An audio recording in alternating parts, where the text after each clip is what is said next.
Hi, thank you for joining us today. This is Insurance Talk with Donnie and Carrie Torok. I am Carrie Torok. And I'm Donnie Torok. We're with Natwick Insurance.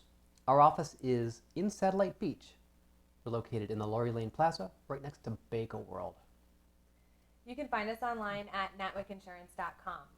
Today we are going to delve into workers' compensation. I know I don't know as much about workers' compensation as I would like to, and if you don't know, who do you go to? Somebody who does.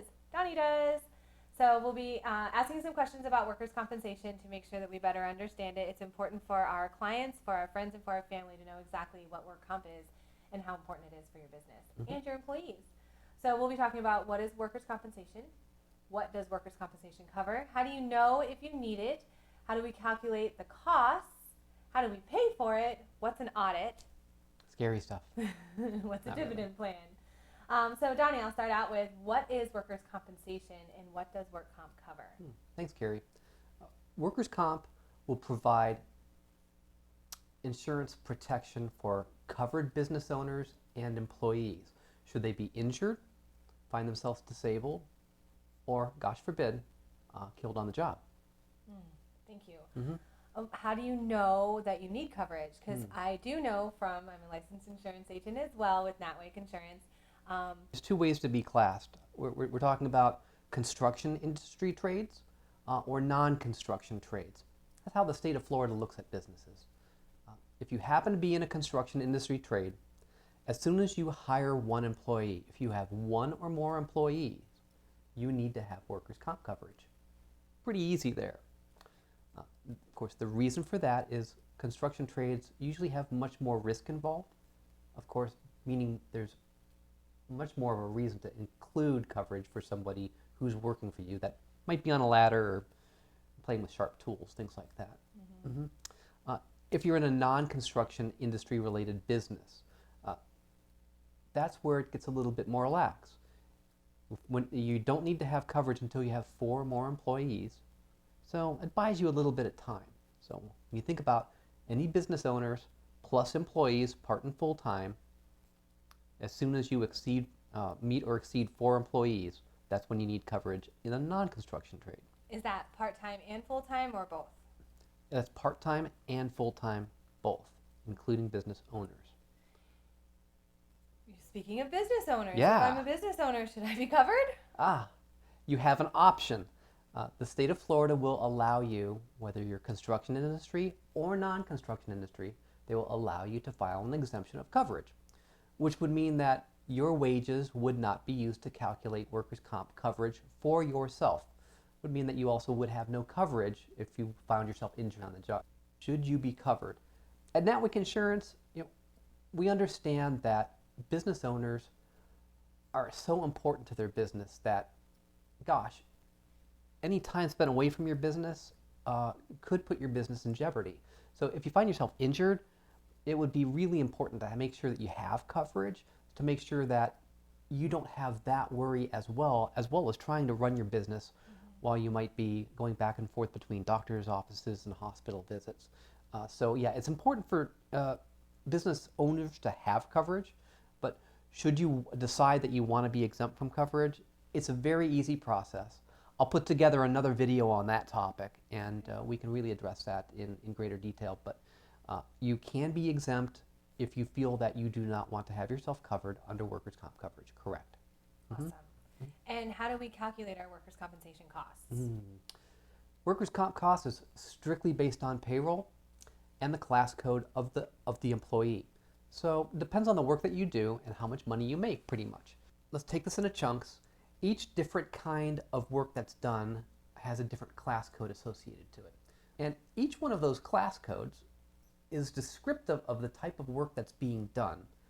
So as we're starting to work on your coverage, we're going to ask a lot of questions because if we can find that there is a different class code that might be more fitting for your work and your workers that is less expensive, that's where we're going to want to make sure that you're classed.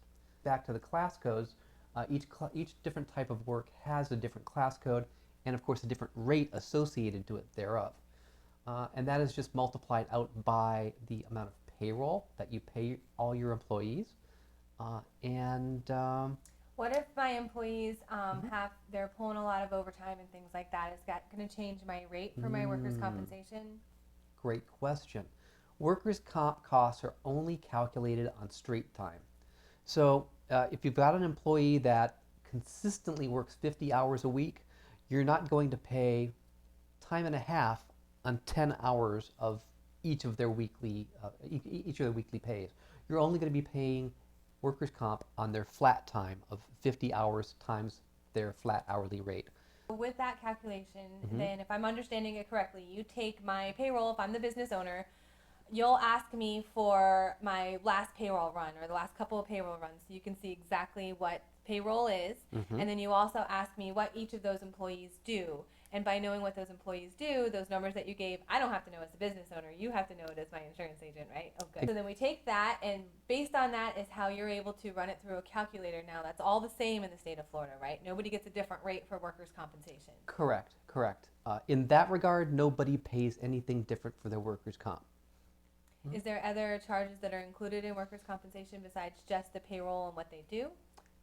Yes. I'm going to back up 1 second and let you know that sometimes if you have very detailed record keeping and if you have an employee that works in 2 different class codes for specific amounts of time, they might be doing, say, some computer graphics design for part of the day and only occasionally maybe 2 or 5 or something like that, a handful of hours a week doing some silk screening in your operation. Depending on the carrier that we pair you with and the quality of your record keeping, we might be able to adjust employees so they could work across multiple class codes. So keep that in mind. But besides the cost for your workers' comp, by class code for your employees, you're going to see 2 other charges on your invoice. One is going to be an expense constant of $160, and there's also going to be a terrorism charge. Everybody has 0.1% of their payroll costs added in for terrorism coverage as well.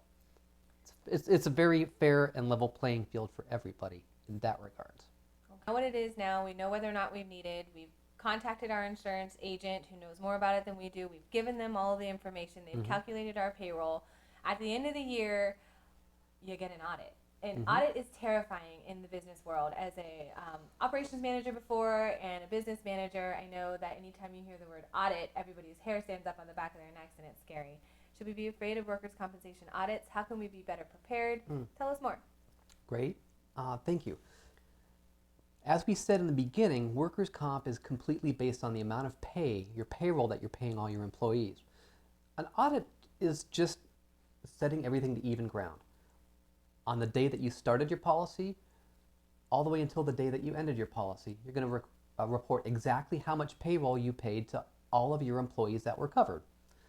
Knowing that some of your employees might have quit, you might have had a good year, you might have hired additional employees, so there might be some fluctuations in your payroll costs, and you make everything match at audit time, and that's really all that it is.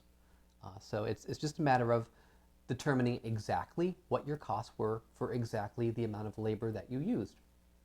With these high dollar class codes, the last thing that you want to have happen is find that you've maybe underestimated the amount of your payroll.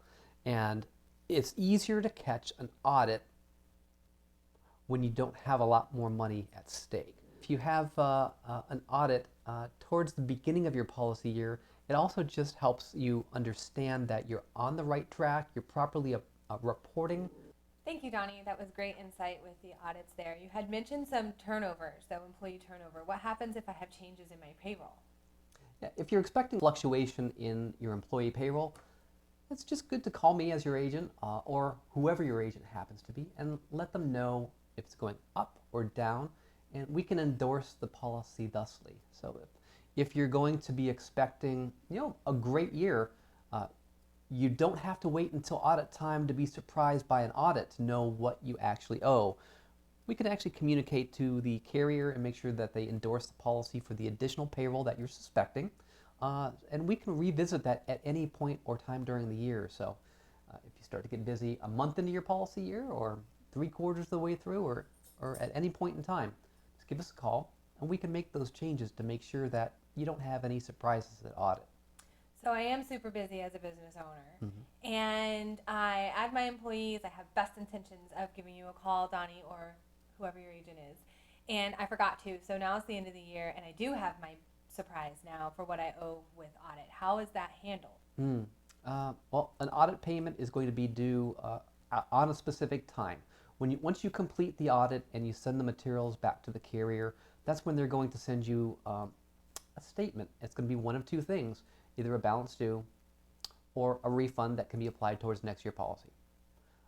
Now we know about the audits, and I'm not as terrified as I was starting out. Thank you for all that great insight, Donnie. I really appreciate it. So, dividend plan. I heard that recently, and I, having been in the industry in management and operations, was a little disappointed that previous insurance agents haven't mentioned a dividend plan to me now that I know what it is. So since you know about it more than I do, can you tell us about a dividend plan and why I might have been disappointed that my agent that I know, liked, and trusted didn't tell me, hey agent, where are you? Here's the question for you. Are you getting a discount on your workers' comp insurance? If you're not, then that's when you need to ask your insurance agent why they haven't discussed a dividend plan for you. What's a dividend plan? Well, we talked about how the policy works. You go through the entire year, you complete your audit, you get the details back to them, you make all your payments through the year. Well, a dividend plan rewards you. We do what we can at Natwick Insurance to pair a client up with the most appropriate carrier to really get the most appropriate and biggest discount. A dividend works once you complete your policy year and you finish your audit. If you are eligible and in a dividend plan on your policy, the insurance carrier will send you a refund check of a portion of your policy premium. It's that easy. That's awesome. Yeah. But I have to go into it knowing it, right? I can't say, hey, Donnie, I didn't have any claims this year. Can I get that discount? Right. And there are stipulations. So you're going to be expected to make your payments on time, complete your audit within a timely fashion, have a certain loss ratio. It doesn't mean that you have to be claims free, but even reduced claims can get you a dividend. And I do have some plans with some of my carriers that are flat. Even if you have huge losses, there are guaranteed dividend plans. Really? There are. The discounts vary based on the type of work that you're doing, of course, the class code, the carrier, and you can see a dividend plan that could vary anywhere from 5% up to 30%. So imagine, you're a contractor and you're paying $100,000 a year in workers' comp. If you could see 10% of that back each year, what you could do with that. That's a small piece of equipment. It might be a great party for your employees, might be a vacation for the family. Whatever you do with it, it's something that we try to do at Natwick Insurance. By putting dividend plans in place, we're keeping our friends and neighbors that own businesses in town competitive. Also, we covered workers' compensation, everybody. We covered what work comp is. What does work comp cover? How do you know that you need coverage? How do we calculate the cost? How do we pay for it? What is an audit? And exciting dividend plans, which I think we should learn more about. Exciting. Yeah. Well, thank you for watching us today. We hope that we were able to give you some more insight on workers' compensation. You can thumbs up, like, share, all of that fun stuff. We are Insurance Talk with Donnie and Carrie Torok. Yeah. We look forward to your comments. So if you have any thoughts or questions, leave them down here or send us an email. I'm sure that we're going to have links in our description for our email as well as Natwick Insurance. Again, Natwick Insurance, we're in Satellite Beach in the Lori Lane Plaza, right next to where? Bagel World. You said Bagel World. And our phone number is 321-735-0381. Thanks again. We'll talk to you soon.